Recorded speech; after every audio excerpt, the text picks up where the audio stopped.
मी शेतकरी भाऊसाहेब राजेंद्र पाटील, राहणार दगडी सबगोवान, तालुका पारोळा, जिल्हा जळगाव.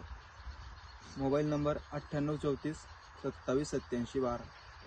मी मैको कंपनीची इरिता म्हणून भेंडी लागवड केली आहे. अर्ध्या एकरमध्ये मी 700 ग्रॅम भेंडी लागवड केली आहे.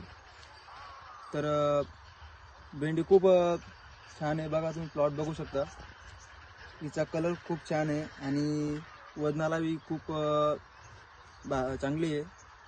मला ही 700 ग्रॅममध्ये 2 क्विंटल भेंडी निघते माझी. तर व्यापारीसुद्धा आपल्याला म्हणजे इतर भेंडीपेक्षा 5 रुपये 10 रुपये जास्त म्हणजे भाव देतोय. खूप छान भेंडी आहे आणि तोडणीस पण सोपी आहे आणि ही भेंडी आजाराला लवकर बळी पडत नाही. तिच्यावर पांढरी माशी येत नाही किंवा अळीचा प्रादुर्भाव जास्त होत नाही. एकदम मस्त भेंडी आहे. धन्यवाद.